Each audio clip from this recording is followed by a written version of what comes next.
करते हैं दोस्तों। आज जो अपनी क्लास है, पहला टॉपिक अपन ने पढ़ा था पाठ नंबर 1। कौन सा पढ़ा था? पाठ नंबर 1 संज्ञा एवं उसके आज अपना पाठ है दूसरा।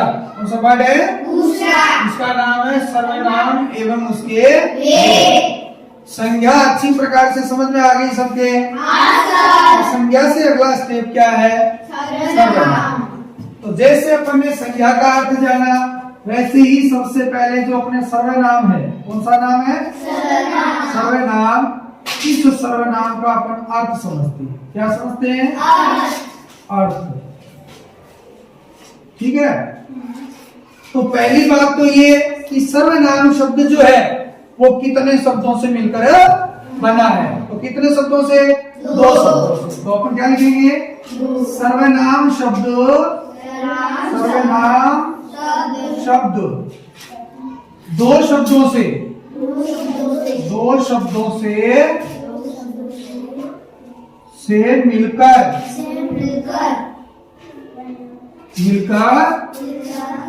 बना है।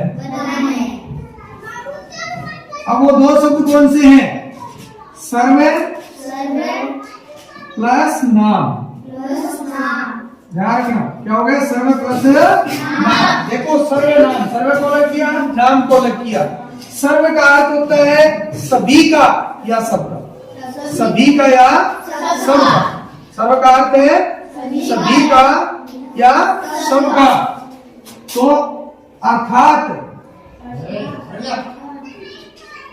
ठीक है, नाम जिसका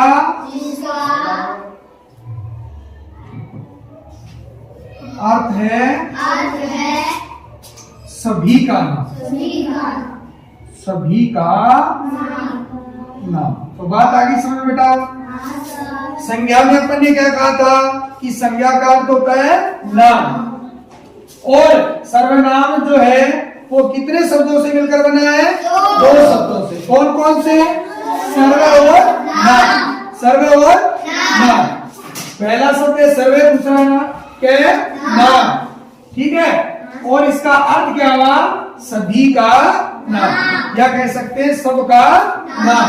सर्व का अर्थ हो गया सभी, नाम का अर्थ नाम। जो सभी का नाम है वही क्या है? देखो, नाम किसका अर्थ था? संज्ञा का।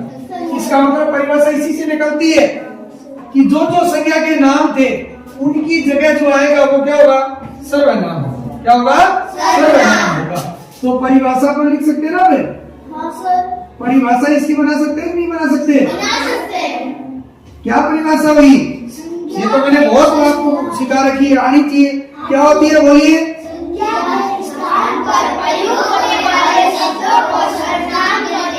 Very good. जो संज्ञा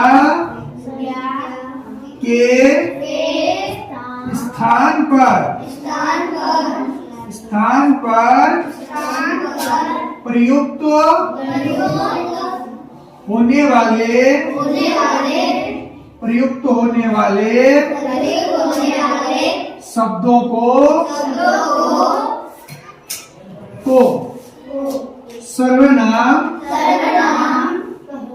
शब्दों को सर्वनाम कहते हैं। एक बात आगे समझ में। देखो, नाम क्या दिया मैंने? संज्ञा के स्थान पर। अब स्थान पर प्रयुक्त की जगह, कई जगह क्या लिखा होता है? काम आने वाले। क्या लिखा होता है? काम आने वाले। परिभाषा इसलिए संज्ञा के स्थान पर काम आने वाले शब्दों को क्या कहते हैं? सर्वनाम कहते हैं। या प्रयुक्त होने वाले शब्दों को क्या कहते हैं? सर्वनाम कहते हैं। कैसा भी लिखा हुआ है परिभाषा वही है। संज्ञा ने क्यों लिखा? क्योंकि देखो क्या दे रखा है? नाम। और नाम अस्तित्व क्या होता है? संज्ञा का। तो संज्ञा के स्थान पर प्रयुक्त होंगे वो शब्द सारे क्या कहलाएंगे? सर्वनाम। जैसे यह, वह, ये, वे, मैं, हम, आप, तुम, कौन, क्या, कोई, कुछ, उसका, उसका, उसकी, उसकी, जिसका, जिसका, जिसकी, जिसकी, जिसके, जिसके, आदि।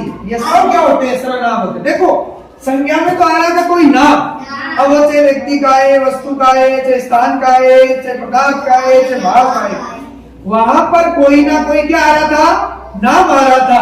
तो नाम आने पर संज्ञा कहा। अब यहाँ नाम थोड़े आ रहा है, यहाँ तो क्या आ रहा है? ये वे, ये वे, जो सो, तुम, कौन, क्या, कोई, कुछ, ये आए। तो सर्वनाम पहचान के लिए अपने को ये सब आए। ये सब क्या है? सर्वनाम है। पता चल गया? उदाहरण देखो, देखो संज्ञा सर्वनाम जो है वो कैसे, उदाहरण देखना आप, कुछ एक उदाहरण आप समझना, कुछ एक बेटा उदाहरण समझना कैसे। जैसे मैं कहता हूं मोहन, मोहन अच्छा अच्छा लड़का है, लड़का है, लड़का है, ठीक है। मोहन के पिताजी के पिताजी सिपाही है, सिपाही है, क्या है? सिपाही है। फिर लिखता हूं मैं मोहन मोहन की माताजी, माताजी माताजी डॉक्टर है। डॉक्टर है। मोहन की माताजी क्या है? डॉक्टर। 3 वाक्य दिए मैंने, ध्यान दो। यहाँ मोहन नाम आया ना बेटा, तो इसमें कौन सी संज्ञा बताओ? कौन सी संज्ञा है? मोहन में कौन सी संज्ञा है? संज्ञा। संज्ञा कौन सी है? व्यक्तिवाचक। Very good. कौन सी है? व्यक्तिवाचक। क्योंकि ये व्यक्ति का नाम है। लेकिन अब देखो, मोहन अच्छा लड़का है, मोहन के पिताजी सिपाही है, मोहन की माताजी डॉक्टर। अब मोहन ही मोहन, मोहन ही मोहन अलग सा लग रहा है, इसीलिए एक जगह पर ने मोहन रख दिया। अब इस मोहन की जगह मैं लिख दूं उसके, क्या लिख दूं? उसके। तो क्या आएगा? उसके पिताजी सिपाही है। व्यक्तिवाचक। सुंदर भी लग रहा है ना? क्या लग रहा है? सुंदर भी लग रहा है। और इस मोहन की जगह ही तो लगाया मैंने उसके, तो संज्ञा थी ना मोहन, संज्ञा के स्थान पर मैंने क्या लिख दिया? उसके। तो अब ये यहाँ संज्ञा थी, अब ये क्या बन गया? सर्वनाम। क्या बन गया? सर्वनाम। क्या बन गया? ऐसे ही उसकी मैंने क्या लिख दिया यहाँ पर? उसकी। अब ये क्या बन गया? सर्वनाम। क्या बन गया? देखो, उसकी माताजी डॉक्टर है। बात आई समझ में? जैसे मैं एक वाक्य लिखता हूं, देखो, राम सुंदर है, राम गांव में रहता है। देखो देखो, ये अच्छा लग रहा है क्या? राम सुंदर है, राम गांव में रहता है। राम, अब एक बार राम आ गया, अच्छी बात है। राम सुंदर है, ठीक है। अब इसकी जगह मैं लिखूं वह गांव में रहता है, तो राम की जगह वह। वाक्य क्या बना? सुंदर भी बना, बन गया ना? अर्थग्रहण में भी अच्छा लगा, और पुनरावृत्ति शब्दों की बंद होगी। एक ही शब्द बार बार नहीं आ रहा। तो पुनरावृत्ति तो दोष है। पुनरावृत्ति का मतलब है बार बार आना, एक ही शब्द बार बार आना। तो पुनरावृत्ति दोष से बचने के लिए अपन किसका प्रयोग करते हैं? सर्वनामों का प्रयोग करते हैं। किसका प्रयोग करते हैं? सर्वनामों का प्रयोग करते हैं। कोई दिक्कत है बेटा? यहाँ तक समझ आ गई? सर्वनाम शब्द 2 शब्दों से मिलकर बना है, सर्व और नाम। सर्व प्लस नाम, जिसका अर्थ होता है सभी का नाम। जिसका अर्थ होता है सभी का नाम। परिभाषा थी, संज्ञा के स्थान पर प्रयुक्त होने वाले शब्दों को क्या कहा जाता है? सर्वनाम। सर्वनाम शब्द कौन कौन से होते हैं? मैंने आपको बताया, यह, वह, ये, वे, जो, सो, उसका, उसकी, जिसका, जिसकी, ठीक है। और कौन, क्या, कोई, कुछ आदि, यानी ये सब शब्द इनमें से कोई भी है, जहां पर भी आ रहा है। अब यहाँ उसकी आ गया, उसकी आ गया, वह आ गया, तो ये शब्द अगर रेखांकित आते हैं, ये सब सारे शब्द क्या है बेटा? सारे शब्द क्या है? सर्वनाम। तो यहाँ तक कोई दिक्कत है क्या बेटा? इसे आगे पढ़े। देखो आगे, देखो आगे अपन अगली बात पढ़ते हैं इसकी। देखो अब जो सर्वनाम है क्या है? सर्वनाम जो है, इन सर्वनामों की संख्या, सर्वनामों की संख्या ध्यान देना, सर्वनामों की संख्या संख्या क्या बतानी है? संख्या सर्वनाम जो है वो कितने होते हैं? 11। सर्वनामों की संख्या कितनी होती है? 11 कितनी होती है?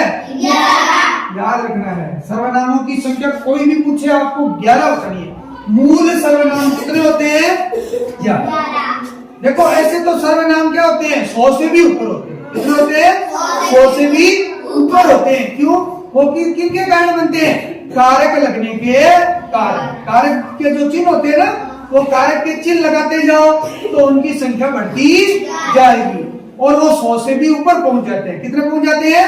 100 से भी ऊपर पहुंच जाते हैं। लेकिन मूल संख्या इनकी कौन सी संख्या? मूल संख्या जो है वो इनकी कितनी होती है बेटा? 11। अब ये 11 कौन कौन से, ये आपको हर हाल में याद होने चाहिए। 11 है वो याद होनी चाहिए। वो 11 कौन कौन से ध्यान दो। देखो वो है मैं, कौन सी है? मैं, तू, मैं, तू, आप। ठीक है। यह, वह, कोई, कुछ, कौन, क्या, जो, सो। कितने हो गए बेटा? देखो 1 2 3 4 5 6 7 8 9 10 11 हुए कि नहीं हुए? हर हाल में याद रखना है सर्वनामों की मूल संख्या कितनी होती है? 11। कितनी होती है? 11। और 11 कौन कौन से? ये आपको हर एक बच्चे को याद होनी चाहिए। ठीक है, हर एक बच्चे को ये याद करना है कि 11 मूल कौन कौन से होते हैं। आपकी परीक्षा में जो भी पूछा जाता है इनमें से आते हैं। अब बेटा पढ़ते हैं इनके भेद। क्या पढ़ते हैं? इसके भेद। सर्वनाम के ध्यान देना। सर्वनाम के भेद क्या कर रहा है? सर्वनाम के भेद। देखो प्रयोग की दृष्टि से, किस दृष्टि से? प्रयोग की दृष्टि से सर्वनाम के सर्वनाम के 6 भेद होते हैं। देखो दोनों संख्या अलग अलग, आप याद रखना।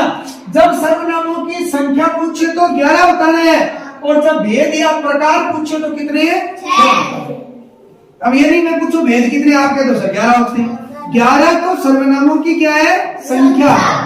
और भेदों की संख्या कितनी है? 6। भेद पूछे तो कितने हैं? 6। अब ये 6 कौन कौन से हैं? देखो मैं यहाँ लिख रहा हूँ, हर आदमी अपने को ये याद होनी चाहिए। पहला है बेटा पुरुषवाचक सर्वनाम, एक हो गया। दूसरा है निश्चयवाचक,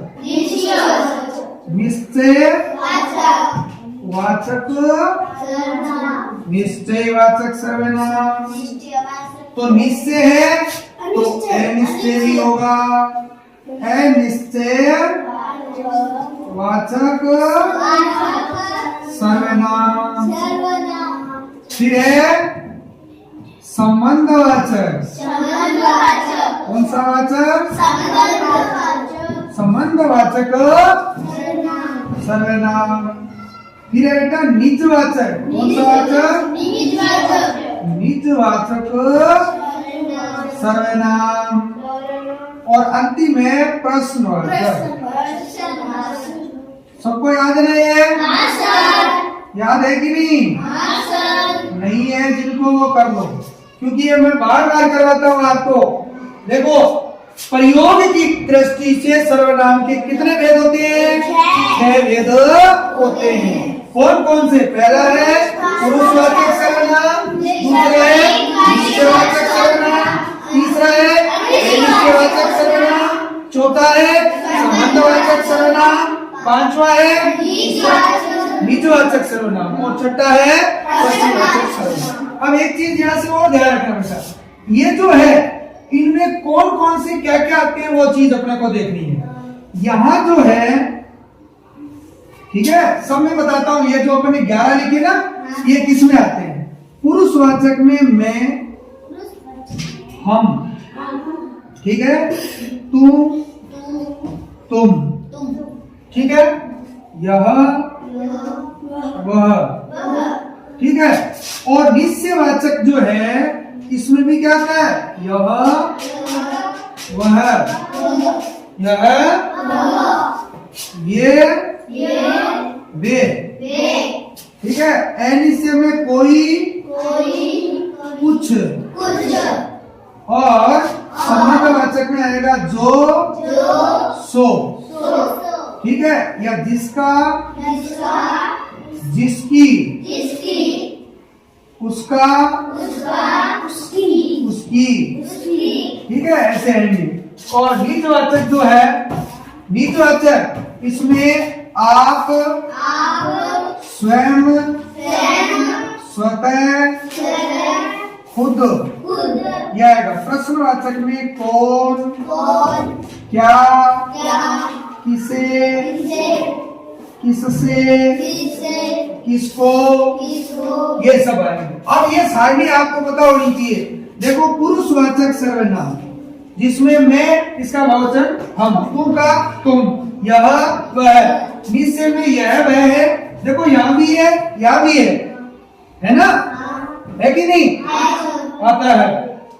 फिर ये वे, ठीक है। यहाँ पर आप भी आता है, क्या आता है? आप। और यहाँ पर आप भी आता है, ज्यादा यही काम आता है इनमें, ठीक है। यह वह को चलो यहाँ से एक बार हटा दो, क्योंकि ये यहाँ लो, आप रखो यहाँ। फिर है सर्वनाम, निश्चय में कोई, कुछ, संबंध में जो, सो, जिसका, जिसकी, उसका, उसकी, जैसा, वैसा, ठीक है। निजवाचक में आप, स्वयं, स्वतः, खुद। प्रश्नवाचक में कौन, क्या, किसे, किससे। अब देखो मैंने और बता दिए ना, हम और सब यहाँ तो मैंने नहीं लिखे थे मूल में। मूल 11 ही है, बाकी 100 से भी ऊपर है। तो बताओ यहाँ तक समझ आ गई क्या बात? आपसे पूछा जाए सर्वनामों की संख्या तो 11, भेद पूछे जाए तो कितने? 6 में कौन कौन से आपके सामने है, इनमें कौन कौन से सर्वनाम आते हैं ये आपके सामने। बेटा हर हाल में ये रखने हैं, कैसे भी करो रख लो भले, याद रहने चाहिए। क्योंकि जब प्रश्न आएंगे ऐसे देखिए तो यही पूछा जाएगा सर्वनाम ये वह 200, और ये सारी काम आएगी। अगला पूछेगा मैं, तुम, हम, आप, इनमें से कौन सा है पुरुषवाचक है, निश्चयवाचक है, गैर निश्चयवाचक है, संबंधवाचक है। तो ये नीचे वाले सबको याद होने चाहिए, ठीक है। ओके, अब अपन पढ़ते हैं पुरुषवाचक सर्वनाम। कौन सा? पहला पढ़ते हैं पुरुषवाचक सर्वनाम।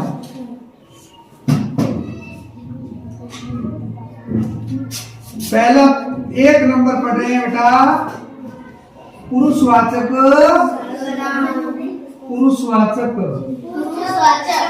सर्वनाम। पहले बता देता हूं फिर लिखता हूं। पुरुषवाचक देखो नाम से ही पता है, पुरुष का मतलब आदमी। तो 3 प्रकार की बात है, मेरी बात सुनना आप। एक तो होता है वक्ता, जो बोलने वाला है। अब जैसे मैं बोल रहा हूँ, आप सुन रहे हो ना, तो मैं वक्ता हूँ, आप सुन रहे हो, तो सुनने वाला होता है श्रोता। क्या होता है? श्रोता। बोलने वाला क्या होता है? वक्ता। बोलने वाला क्या होगा? सुनने वाला क्या होगा? श्रोता। बोलने वाला वक्ता, सुनने वाला। जो ना ही बोलने वाला है ना ही सुनने वाला है वो क्या होगा? अन्य। क्या होगा? अन्य। ध्यान रखना, वो होगा अन्य। तो पुरुषवाचक सर्वनाम की परिभाषा इन 3 चीजों से ही होती है कि वे सर्वनाम शब्द जिनसे किसी वक्ता, श्रोता तथा किसी अन्य व्यक्ति का बोध हो, उन्हें पुरुषवाचक सर्वनाम कहा जाता है। जैसे देखो मैं बोल रहा हूं तो मैं वक्ता, आप सुन रहे हो तो आप श्रोता। और अब मैं बोल रहा हूं और आप सुन रहे हो तो सीधा सीधा समझ है। मैं बोल रहा हूं तो मैं उत्तम, आप सुन रहे हो तो मध्यम। और मैं बोल रहा हूं लेकिन मैं ना तो मेरी बात कर रहा ना आपकी बात कर रहा, मैं बात दूसरे कर रहा हूं कि वह बालक बड़ा अच्छा है। तो मैं बोल रहा हूं आप सुन रहे हो लेकिन बात उस बालक की हो रही है जो अपने बीच नहीं है, तो वो अन्य हो गया, अन्य हुआ कि नहीं।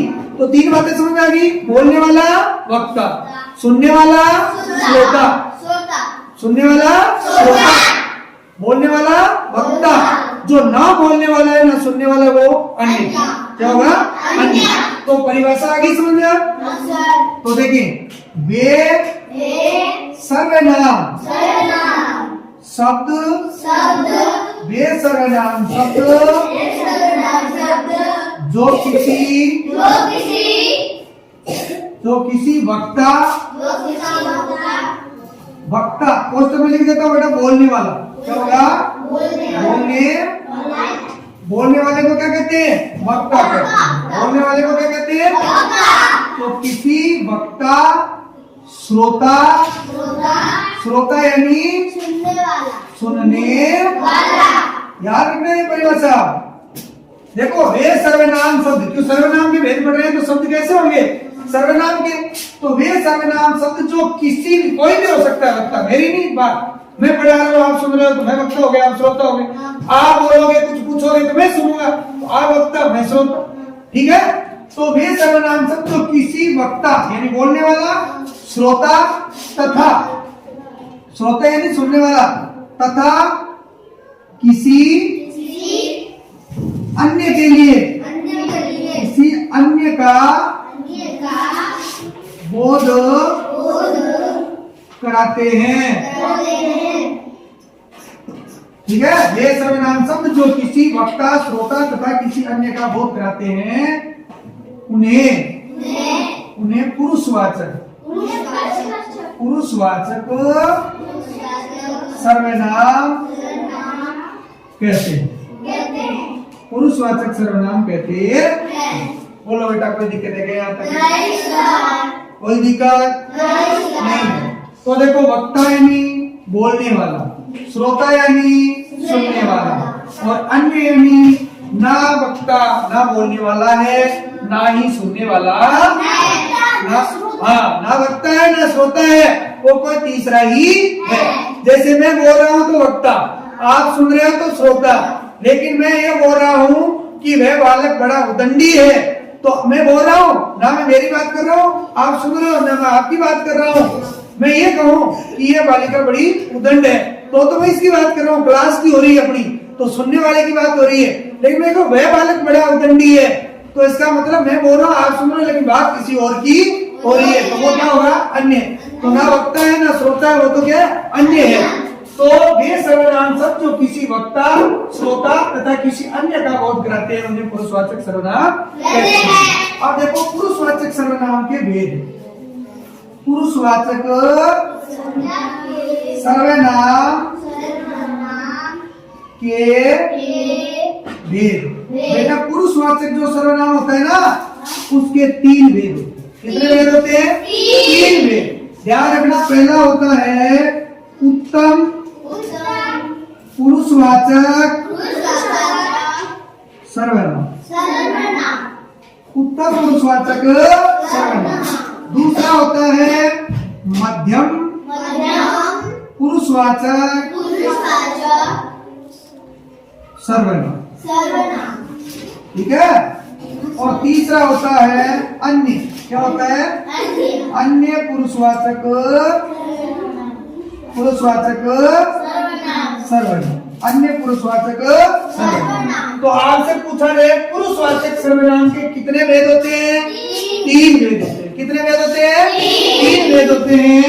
उत्तम पुरुषवाचक सर्वनाम, मध्यम पुरुषवाचक सर्वनाम और अन्य पुरुषवाचक सर्वनाम। उत्तम पुरुषवाचक सर्वनाम, मध्यम पुरुषवाचक सर्वनाम, अन्य पुरुषवाचक सर्वनाम। अब एक मेरी छोटी सी बात याद रखना, ये बहुत आसानी से याद हो।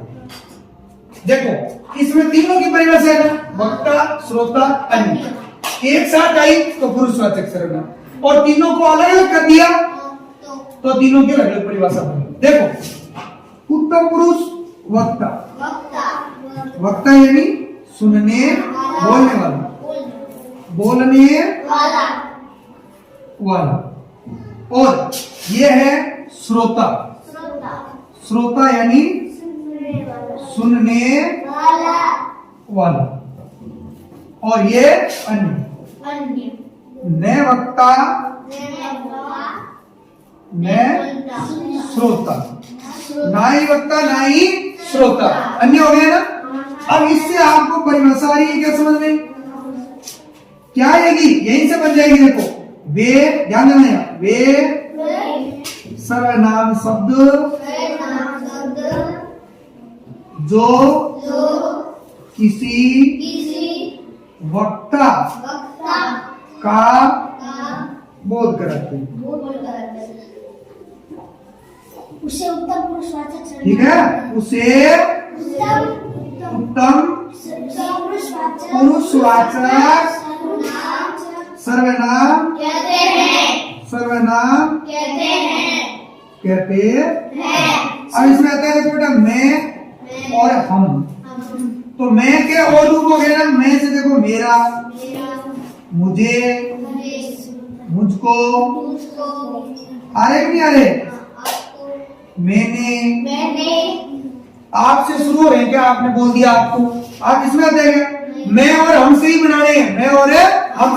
तो मैं से मेरा, मुझे, मुझको, मैंने, हम से हमारा, हमें, हमसे हमको, ठीक है, बन गए ये। बात आगे सुन ले, एक नाम याद रखो, मैं उत्तम तुम मध्यम, बाकी सब अन्य। इतनी थोड़ी याद रखना, मैं उत्तम तुम मध्यम बाकी सब अन्य। तो मैं उत्तम खुद के लिए प्रयुक्त हो रहे हैं, तो खुद के लिए तो मैं और हम ही हो सकते हैं, मैं और हम। तो मैं से मैं मेरा कह सकता हूं, देखो खुद के लिए लूंगा, मैं, मेरा, मुझे, मुझको, मैंने, खुद वाला, हम, हमारा, हमको, हमें, खुद में इशारा हो रहा है। मैं उत्तम तुम मध्यम, तुम्हें मध्यम। तो तुमसे दो बातें कौन सी? तुमसे तुम और आप होता है। तो मैं क्या कहूंगा? मैं ऐसे बोलूंगा तो सुनने वाले तुम और आप ही हो, मैं आपको तुम कहूंगा। तो तुम, तुमको, तुझको, तुमने, तुमसे, आगे ना, जैसे मैंने कहा आप, आपका, आपको, आपसे, आए कि नहीं? बाकी जितने बच गए ये वे आप, ये सब किस में गए? अन्य में। तो यहां कौन सी परिभाषा आएगी?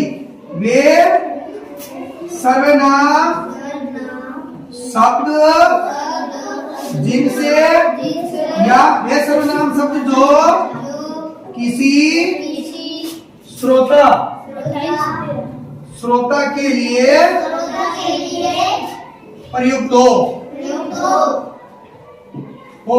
उन्हें मध्यम पुरुषवाचक सर्वनाम कहते हैं। अब इसमें मैंने बताया कि क्या कहते हैं? एक तो तुम, तुम्हारा, तुमसे, तुझको, ठीक है। इसके अंदर श्रोता और मध्यम दोनों है ना, हम दूसरी परिभाषा भी बता सकते हैं। इसे एक याद करना हमको, बस ये। हाँ, एक ही याद कर ली ना, तो दूसरी देखो, यहाँ आपने वक्ता लगाया ना, यहाँ क्या बना देंगे? श्रोता। और यहाँ पर क्या बना देंगे? ना ही श्रोता, ना ही वक्ता और ना ही श्रोता। अब इसकी परिभाषा बनी ना कि वे देखो ये पढ़ी, वे सर्वनाम शब्द जो किसी वक्ता का बोध कराते हैं या वक्ता के लिए प्रयुक्त होते हैं, वक्ता यानी बोलने वाले के लिए प्रयुक्त होते हैं, उनको उत्तम पुरुष कहते हैं। यहाँ क्या किया? वे सर्वनाम शब्द जो किसी वक्ता की जगह क्या लगाया मैंने? देखो श्रोता के लिए प्रयुक्त होते हैं, उन्हें मध्यम पुरुषवाचक सर्वनाम कहते हैं। क्या करूंगा? वे सर्वनाम शब्द जो न तो वक्ता के लिए और न ही श्रोता, न ही वक्ता के लिए न ही श्रोता के लिए प्रयुक्त होते हैं, उन्हें कहते हैं अन्य पुरुषवाचक सर्वनाम। अब यहाँ देखो, तू से आप, आपका, आपकी, आपको, ये बनी, ठीक है। अब शब्द यही रहेंगे सर्वनाम के, जैसे जो मैं लिखवा रहा हूं आप याद कर लेंगे इनको। और यहाँ क्या लेंगे, आप तो है बेटा, यह, वह, ये, वे, याद नहीं आते। परिभाषा बता दी ना मैंने। अब बताओ यहाँ तक समझ में आया कि नहीं? एक बार पुरुषवाचक फिर सुन लेना। पुरुषवाचक, पुरुष यानी आदमी, तो पुरुषवाचक सर्वनाम आदमी के लिए प्रयुक्त होंगे। तो तीन प्रकार की बातें होती है, एक तो बोलने वाला होता है, एक सुनने वाला होता है, एक ना बोलने वाला होता है, ना सुनने वाला होता है। तो तीनों को मिला दे तब तो पुरुषवाचक सर्वनाम। तीनों को अलग अलग कर दे तो तीनों भेद बन जाते हैं।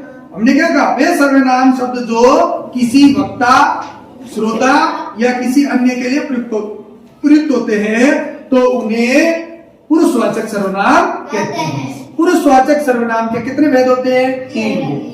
उत्तम पुरुषवाचक सर्वनाम, मध्यम पुरुषवाचक सर्वनाम, अन्य पुरुषवाचक सर्वनाम। उत्तम पुरुषवाचक सर्वनाम मैंने कहा वक्ता, बोलने वाला। इसका मतलब है सर्वनाम शब्द जो किसी वक्ता के लिए प्रयुक्त होते हैं, बोलने वाले के लिए प्रयुक्त होते हैं तो उनको उत्तम पुरुषवाचक सर्वनाम कहा जाता है। और बोलने वाले के लिए मैं और हम होता है, मैं और हम होता है। मैं से बहुत सारे बन जाएंगे, मेरा, मुझे, मुझको, खुद के लिए। हम से हमारा, हमें, ये, ठीक है। और मध्यम पुरुष वे सर्वनाम शब्द जो किसी श्रोता के लिए प्रयुक्त होते हैं उन्हें मध्यम पुरुषवाचक सर्वनाम कहा जाता है। उनके लिए तू और आप प्रयुक्त होता है, तो तू से तुम, तुम्हें, तुम्हारा, तुमको, तुझको। और हम, आप से आप, आपका, आपको, आपकी, आपसे, ठीक है। अन्य पुरुषवाचक सर्वनाम वे सर्वनाम शब्द जो ना तो किसी वक्ता के लिए और ना ही किसी श्रोता के लिए प्रयुक्त होते हैं उन्हें क्या कहा जाता है? अन्य पुरुषवाचक सर्वनाम कहा जाता है। और ये अन्य पुरुषवाचक सर्वनाम में आप, यह, ये, वे, जो, ठीक है, ये सब है। तो पहला वेद बेटा क्लियर हो गया? पहला वेद आराम से समझ में आ गया होगा। ध्यान रखना, मैं पिछली क्लास की तरह लास्ट में प्रश्न पूछूंगा, टॉपिक पूरा होने के बाद ढंग से समझते जाना, ठीक है। अब अपना दूसरा वेद है बेटा, कौन सा वेद? अपन ने दूसरा वेद पढ़ा था ना पुरुषवाचक के बाद, कौन सा? निश्चयवाचक। कौन सा पढ़ा? निश्चयवाचक सर्वनाम। निश्चयवाचक, निश्चयवाचक सर्वनाम। निश्चयवाचक सर्वनाम ध्यान रखना, मैंने आपको लिखवाया था ये अपने मेन दो थे, यह और वह, यह और वह। बेटा ध्यान देना, इनमें बहुत बढ़िया चीजें हैं। सर्वनाम, विशेषण और संज्ञा और क्रिया, चार चीजें सीखे आप हिंदी में। बहुत सारी चीजें, मतलब 90% कंसेप्ट जो है आप क्लियर कर चुके। सारी चीजें फिर कोई वाक्य पढ़ते हैं उसमें या तो संज्ञा शब्द आते हैं, या सर्वनाम का आता है, या विशेषण का आता है, या क्रिया शब्द आते हैं, यही तो आते हैं। तो वाक्य आसानी से समझ आता है, नहीं आता? तो याद रखेंगे निश्चयवाचक सर्वनाम ये और वह। तो अपने क्या होता है कि ये जो अपने होते हैं ये निकट या दूर की किसी वस्तु, निकट या दूर की, निकट यानी पास, दूर, निकट और दूर की किसी वस्तु या व्यक्ति का क्या कराते हैं? बोध कराते हैं। किसी निकट या दूर की कोई वस्तु हो सकती है, कोई व्यक्ति हो सकता है, ठीक है। वस्तु या व्यक्ति में से एक होगा। वस्तु या व्यक्ति का क्या कराते हैं? बोध कराते हैं, तो उनको निश्चयवाचक सर्वनाम कहते हैं, ठीक है। ये संकेत करते हैं उस ओर, तो संकेतवाचक भी इनका नाम हो जाता है, संकेतवाचक सर्वनाम भी हो जाता है। ये होते यह और वह होते हैं। यह का बहुवचन ये होता है और वह का वे होता है, ठीक है। क्या होता है? वे होता है। यह का ये होता है बहुवचन, वह का वे होता है। तो इसीलिए अब परिभाषा देखना, वे सर्वनाम, वे सर्वनाम शब्द, वे सर्वनाम शब्द, शब्द जो निकट, निकट किसी को याद नहीं है तो याद रख लेना, पास में पुस्तक में लिख लेता हूं। निकट का अर्थ क्या है? पास या समीप। वे सर्वनाम शब्द जो निकट या दूर की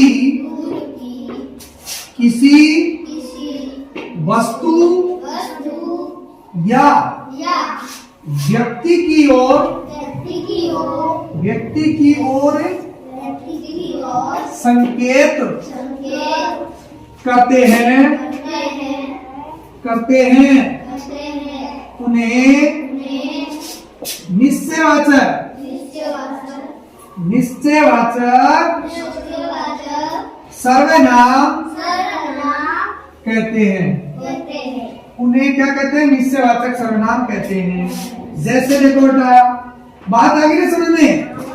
अब निकट के लिए कौन सा, पहले तो ये ध्यान रखो, निकट या पास, या इसको कह सकते हैं समीप।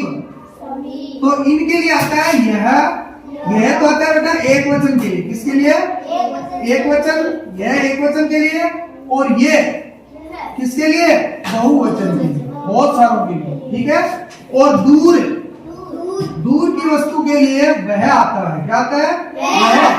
तो वह तो आता है एक वचन में, और वे आता है बहुवचन के लिए। तो चार बन गए ना, यहाँ वह, ये, वे। अब इनमें से अपन एक बात करते हैं। देखो उदाहरण देखना कि यह मेरी घड़ी है, एक बार। दूसरा देखना, वह मेरी पुस्तक है। आगे का समय। तीसरा देखो, ये मेरे फल है ना। वे मेरी किताबें हैं। चार वाक्य लिखे जाएगा, ऐसे ही आता है आपके। अब आपको सर्वनाम पूछे इनमें, तो देखो यह, वह, ये, वे, है ना। अब खुद समझ आ रहा है ना आपके। मैंने क्या कहा? देखो यह का पता चल जाता है। मैं हाथ से, मैं ऐसे कहता हूं, मैं कहता हूं यह, हाथ इतनी दूर है, यह, और मैं कहूं वह, हाथ अपने आप दूर है। तो दूर और निकट का अपने हाथ से ही पता चल जाएगा। यह,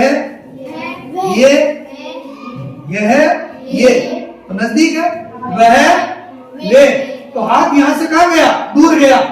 तो दूर के लिए वह, वे, पास के लिए यह, ये, पता चल रहा है ना। तो मैंने क्या कहा कि यह मेरी घड़ी है, निश्चित है ना, यह मेरी घड़ी है। वह मेरी पुस्तक है, तो संज्ञा शब्द है ना, तो ये घड़ी की ओर संकेत है। ये घड़ी क्या है? मेरी है। वह पुस्तक की ओर संकेत है। ये पुस्तक क्या है? मेरी है। निश्चित है ना, ये मेरी है। ये देखो बहुवचन के लिए आ गए। ये मेरे फल है, तो वो कह रहे हैं ये फल है ना, ये मेरे है। निश्चय कर रखा है, इसने संकेत कर दिया कि ये फल मेरे है। तो मैं कह रहा हूं वे मेरी किताबें हैं। मैं सबको बताया तो वो किताबें क्या है? मेरी है। तो निश्चित दूर के लिए आ गया, दूर पड़ी है किताब, वो वे मेरी किताबें हैं। तो मैं संकेत कर रहा हूं ना किताबों की तरफ की मेरी है। अब इसमें एक नोट करने वाली बात है बेटा, ध्यान रखना, बहुत जरूरी। ये बहुत बढ़िया चीज है। वो ये है कि यह, वह, ये, वे के तुरंत बाद कोई संज्ञा शब्द नहीं होना चाहिए। अगर होता है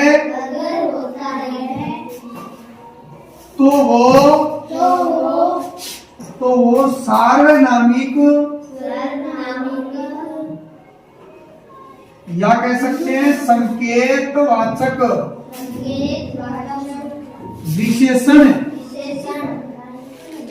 विशेषण कहलाता है। ध्यान रखना।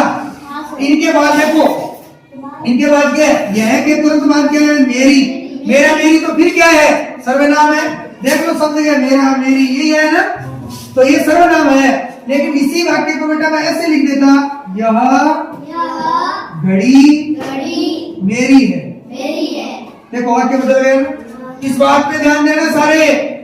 मैं कह रहा हूं इसलिए है कि ठीक बाद वाला जो शब्द है वो संज्ञा शब्द नहीं होना चाहिए। अगर संज्ञा शब्द हुआ तो फिर वो निश्चयवाचक सर्वनाम नहीं माना जाएगा। वो क्या माना जाएगा? सार्वनामिक या संकेतवाचक विशेषण कहलाएगा। जैसे इसी वाक्य को मैंने बदल दिया, यह घड़ी मेरी है। देखो यहाँ यह जो सर्वनाम है ना, इस सर्वनाम के ठीक बाद, यहाँ तो फिर सर्वनाम आया था, घड़ी आगे आई थी, लेकिन यहाँ इसके ठीक बाद घड़ी शब्द आ गया। और घड़ी क्या होती है? जातिवाचक संज्ञा होती है। तो तुरंत संज्ञा आ गई ना, इसका मतलब अब ये निश्चयवाचक सर्वनाम नहीं है, ये क्या कहलाएगा? संकेतवाचक या सार्वनामिक विशेषण होगा। यह द्वितीय माना जाएगा, यह सार्वनामिक या संकेतवाचक विशेषण कहलाएगा। ठीक है, जैसे मैं कह दूं वह पेन मेरा है, तो देखो वह के ठीक बाद क्या आ गया, पेन संज्ञा आ गई ना, पेन व्यक्तिवाचक संज्ञा है ना, तो संज्ञा आ गई, इसका मतलब ये क्या है, निश्चयवाचक सर्वनाम नहीं है, ये क्या है बताओ, ये सार्वनामिक या संकेतवाचक विशेषण है, सार्वनामिक या संकेतवाचक विशेषण। सर्वनामिक ये निश्चयवाचक सर्वनाम नहीं कहलाएगा, फिर क्या कहलाएगा, देखो वह मेरा पेन है, तब तो ये निश्चयवाचक सर्वनाम, वह पेन मेरा है तो क्या हो गया, ये सार्वनामिक या संकेतवाचक विशेषण। बात आ गई होगी समझ में कि इस यह और वह ये वे के बाद ठीक बात पर संज्ञा शब्द आता है तो वो क्या कहलाएगा, संज्ञा शब्द आ गया तो सार्वनामिक या संकेतवाचक विशेषण। ठीक है, और अगर कोई उसके बाद सर्वनाम आ गया तो वो कहलाएगा निश्चयवाचक सर्वनाम। एक छोटा सा और पढ़ते हैं, उसके बाद विराम देते हैं क्लास को, फिर बाकी कल पढ़ेंगे। देखो 3 रहेंगे, फिर 6 है ना, देखो छोटा सा है, ये तीसरा ही है, 2 ही तो पढ़े हैं। वो भाग तो आपने पढ़ा था पुरुषवाचक के 3 वेद। देखो बेटा तीसरा वेद अनिश्चयवाचक, निश्चयवाचक क्या कह दिया, अनिश्चयवाचक, तो इसका उल्टा है, अपन क्या कहेंगे, एकदम उल्टा कि वे